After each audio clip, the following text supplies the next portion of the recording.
지금 진행되고 있는 그 검찰 보고와 관련해서 한 말씀 드리겠습니다. 아까 검찰에 대한 보고가 중단이 됐고, 지금 검찰에 대해서는 다시 보고받는 것으로 지금 논의를 좀 하고 있습니다. 우선 검찰 관련된 대통령 공약에 대한 핵심적인 공약 내용이 제대로 분석이 되고 있지 않고, 두 번째로 통상적인 공약 이행 절차라는 형식적 요건도 갖추지 않고 있다. 그래서 다시 작성해서 제출하고 추후에 보고를 다시 받는 것으로 그렇게 현재 논의를 지금 현재 하고 있는 상황입니다. 제가 그 상황을 제가 보고서 지금 내려왔거든요.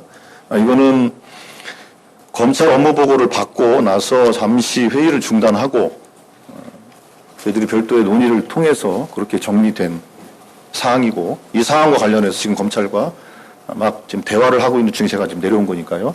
아마 결론이 그렇게 났을 건데, 최종적으로 결론 난 거에 대해서는 다시 특별히 정정할 사항이 없으면 이렇게 진행되는 것이다, 이렇게 참고하시면 될 것 같습니다. 예, 이 정도 말씀드리겠고요. 혹시 뭐 질문 있으면 말씀하십시오. 앞에서 드리세요. 앞에서 이쪽. 예, 저 동아일보 조영영입니다. 검찰 보고 중단됐다고 하셨는데 이게 수사 기소 분리 관련된 대통령 공약에 대한 뭐 축지나 어떤 그걸 전제로 하지 않은 채로 보고가 이루어졌기 때문인가요?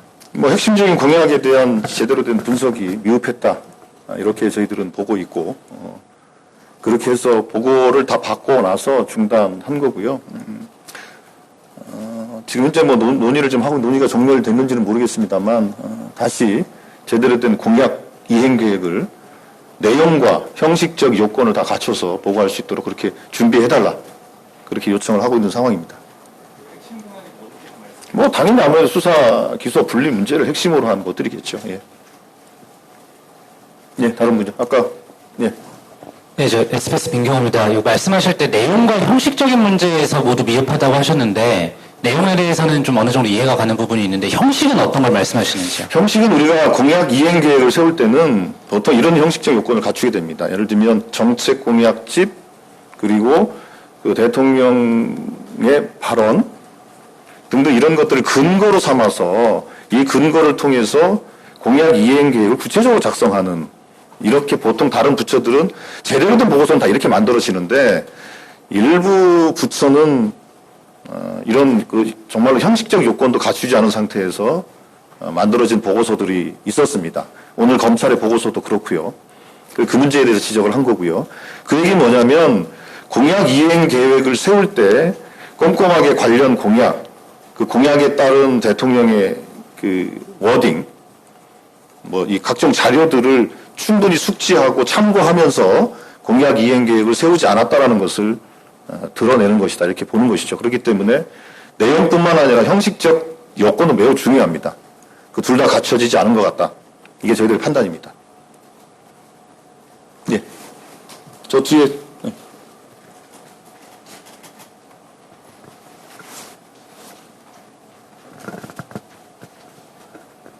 예. 채널A 이준성 기자입니다. 그러면 이런 식으로 업무 보고 도중에 중단시키고 다시 해오라고 한 거는 3일간의 업무 보고 중 처음 있는 일인지 궁금하고요. 또 언제쯤 다시 제 보고를 받기로 혹시 시점 같은 건 정해졌는지, 또 한다면 또 창성동에서 하시는 건지도 궁금합니다.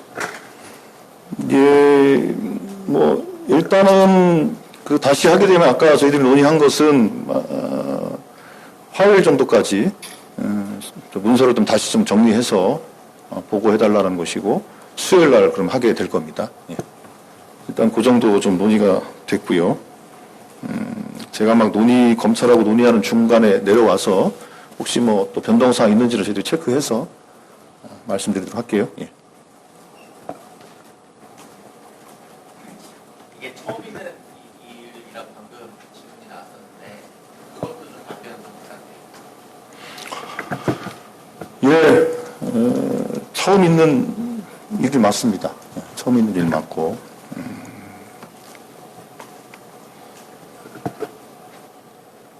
그만큼 좀 아까도 말씀드린 것처럼 반복해서 말씀을 드리는데 내용과 잠시만요.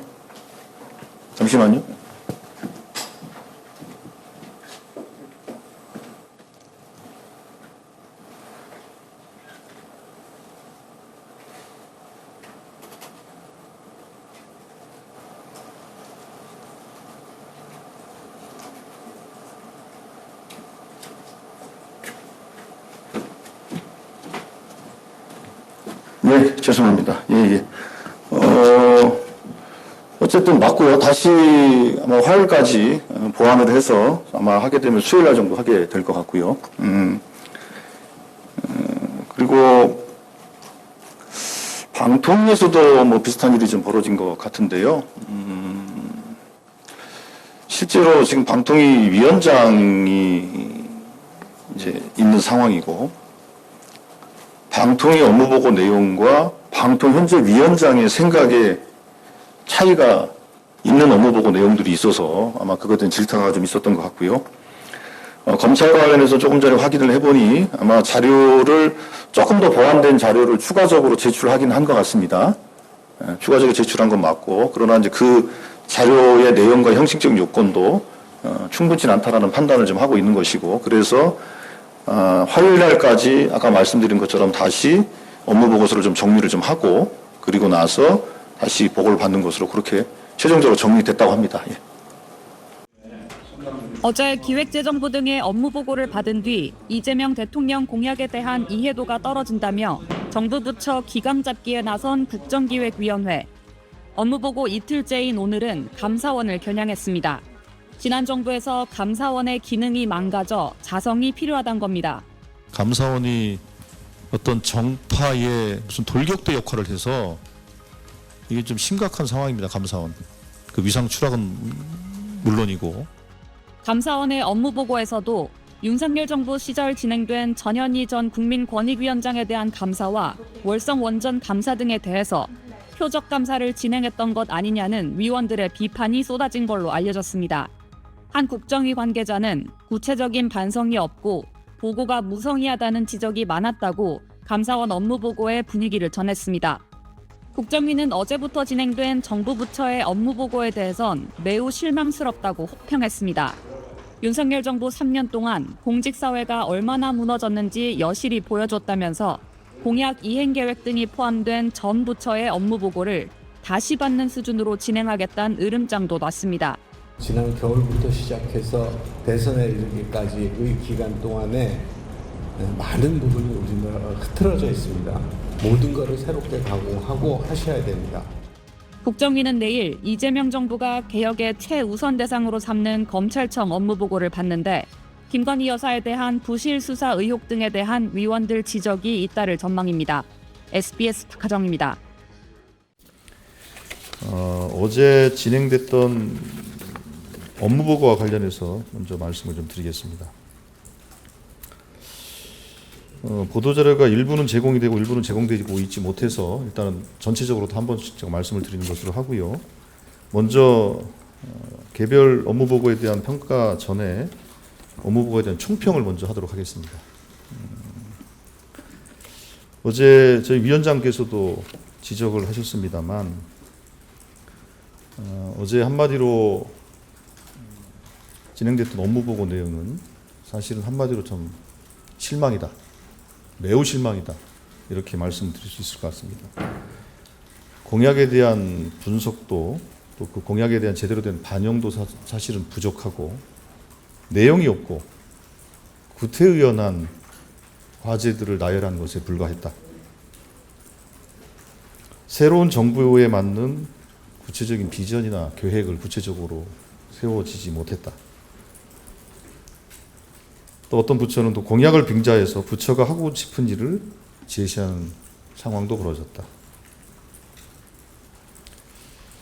정말 안타깝게도 윤석열 정부 3년 또 비상계엄과 내란이라는 이 6개월 동안 공직사회가 얼마나 혼란스럽고 많이 무너졌는지를 여실히 보여주는 그런 장면이라고 생각합니다. 그래서 오늘 내일 진행되는 업무보고는 계속 예정대로 진행을 합니다만 오늘 내일도 뭐 상황을 좀 봐야 되겠습니다. 크게 다르지 않다고 저희들은 보고 있습니다. 그래서 전 부처의 업무 보고를 다시 받는 수준으로 진행을 할 겁니다.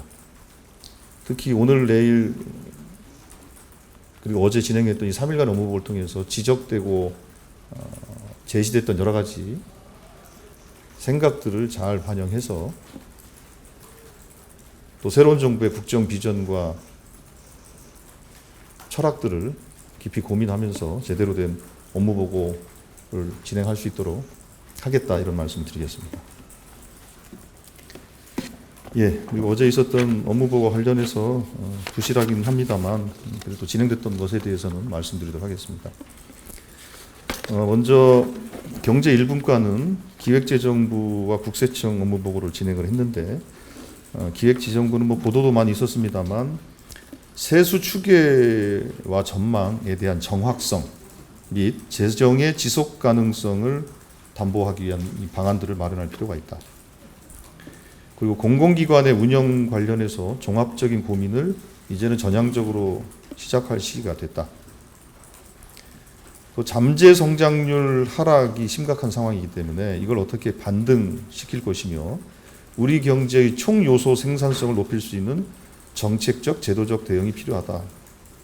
이런 문제 제기가 있었고요. 그래서 관련해서 잠재 성장률을 어떻게 올릴 것인가와 관련한 TF 구성도 좀 필요한 것이 아니냐라는 의견 제시가 있었습니다. 국세청 업무 보고에서는 일반적인 것들은 제외하고 국세 행정의 AI 대전환을 위한 시스템 구축에 대해서 많은 토론이 있었다고 하고요. AI를 정부 업무에 적용할 수 있는 좋은 모델 사례로 한번 해보는 것이 어떻겠냐라는 토론이 있었다고 합니다. 그래서 개방형 국세 데이터 플랫폼 구축 등 민간 국세 데이터의 활용도를 높이기 위한 방안까지 같이 고민했다고 합니다. 다음 경제 2분과에서는 4개 기관에 대한 업무가 진행이 됐는데 과기정통부는 AI 3대 강국 관련 구체적인 이행 계획, 예를 들면 GPU 등 AI 인프라 확보 및 활용, AI 투자 100조 원 달성 계획 등과 관련된 보고와 논의가 있었고요. R&D 예산 및 평가제도, 과기인재 양성 전략 등이 논의가 있었고요. 중기부에서는 소상공인의 회복과 신산업 분야 창업 벤처기업 육성, 중소기업의 도약 방안, 지역 균형 발전과 연계 방안 등을 논의했고 구체적인 이행 전략에 대해서 논의가 있었습니다. 농진청과 새만금청은 생략을 하고 자료가 들어오는 대로 드리도록 하겠습니다. 사회 1분과에서는 어제 여가부와 복지부 논의가 있었습니다. 여가부는 성평등 문제, 한부모 양육 문제, 다문화 가족 등에 대해서 논의가 있었고요. 복지부는 의료비, 또 통합 돌봄, 자살 예방, 상병수당 이 본사업이 전환되도록 되어 있는데 상병수당에 대한 본사업 전환을 위한 구체적인 검토, 소득보장 체계와 관련된 논의가 좀 있었습니다. 예. 사회 2분과는 교육부와 이제 문체부가 있었는데 교육부에서는 AI 교육 방향에 대해서 초, 중등 교육에서부터 스팀 교육을 실시할 필요성과 교육 전 단계를 아우를 수 있는 AI 인재 양성 방안에 대해서 논의가 있었다고 하고요. 또 서울대 10개 만들기와 관련해서 거점 국립대 역량 강화 필요성과 관련해서 논의, 그 향후의 지역 균형 발전을 위해서 교육과 취업, 창업, 또 정주의 선순환 고리를 구축하기 위한 방안도 논의가 있었다고 합니다. 문체부는 K컬처 시장 300조 원 시대 문화수출 50조 원 관련해서 소프트파 빅5 등 핵심 공약의 임기 내 달성 방안 논의가 있었고요. 현안과 관련해서는 대통령 집무실을 이제 청와대로 복귀하는 문제가 현재 진행이 되고 있는데 관련해서 현재 청와대 재단이 청와대를 좀 관리하고 있지 않습니까? 이 문제와 관련해서 청와대 재단에 대한 문제에 대해서 또 한 번 더 깊이 있게 좀 검토를 해야 될 필요성이 있다라는 논의가 좀 있었습니다. 예, 정치행정분과는 행정안전부, 소방청, 국민권익위 논의가 있었는데 행정안전부에서는 생명안전기본법 제정, 또 재난안전대응체계를 강화하는 방안, 또 경찰국 폐지 및 국가경찰위원회 실질화 방안, 지방재정 강화 방안 등 논의가 좀 있었고요. 소방청에서는 기후 위기에 대한 소방청 차원의 대응 전략 마련, 또 최근에 있었던 영남권 산불에서 보여지듯이 대형 산불이 발생했을 때 소방청과 산림청 간의 지휘체계 조정 등 이런 논의가 좀 있었습니다. 권익위에서는 공익침해 행위 대상 법률 범위 확대 등이 논의가 있었고, 또 한편으로는 최근에 권익위에서 진행됐던 여러 가지 일련의 현안들이 있었지 않습니까? 김건희 명품백, 소위 봐주기라든지, 아니면 지난 내란 사태 때 있었던 개별 의원들의 비상근 의원들의 일단 개별적인 성명이나 이런 행위에 대해서 징계 처분이 들어간 것들이 있습니다. 관련해서 징계를 취소하는 등의 과정들이 필요한 것이 아니냐라는 지적이 있었다고 합니다. 그리고 정치행정분과에서는 이제 본격적인 우기나 여름철을 앞두고 그 재난 발생 우려 지역 등과 관련된 현장 방문도 좀 고민하고 있습니다. 예, 다음은 이제 외교안보분과 말씀드리겠습니다. 이제 국방부 업무보고가 있었고, 국방부에서는 주요 현안 및 추진 정책을 보고가 있었는데, 압도적인 군사력 유지를 위한 어떤 방안들, 한미 동맹의 공고화 방안, 또 군 구조 혁신 및 국방 개혁 방안, 이 중에서 방첩사령부입니다. 방첩사령부 지난 불법 계엄과 내란의 핵심적인 역할을 했죠. 이 방첩사를 개편해야 한다는 것에 대해서 국방부와 저희 국정기획위원회가 같이 공감을 했다. 그리고 계엄 권한에 대한 민주적 통제 방안 등에 대해서 논의를 했습니다. 그리고 개헌 외에도 계엄법이라든지 충무계획이라든지 이런 세부적인 것들에 대해서 논의가 됐다는 말씀 드리겠습니다. 그리고 방사청과 관련해서는 방산 수출 확대, 또 첨단 AI 무기체계 연구 개발 등 대통령 공약 사항에 대해서 논의가 좀 있었고요. 특별히 그 한국형 삼축 체계라든지 등등 이거 관련된 이런 무기 체계를 획득하는 과정에서 획득의 과학성뿐만 아니라 공정성을 기하기 위한 시스템 문제도 논의가 있었다고 합니다.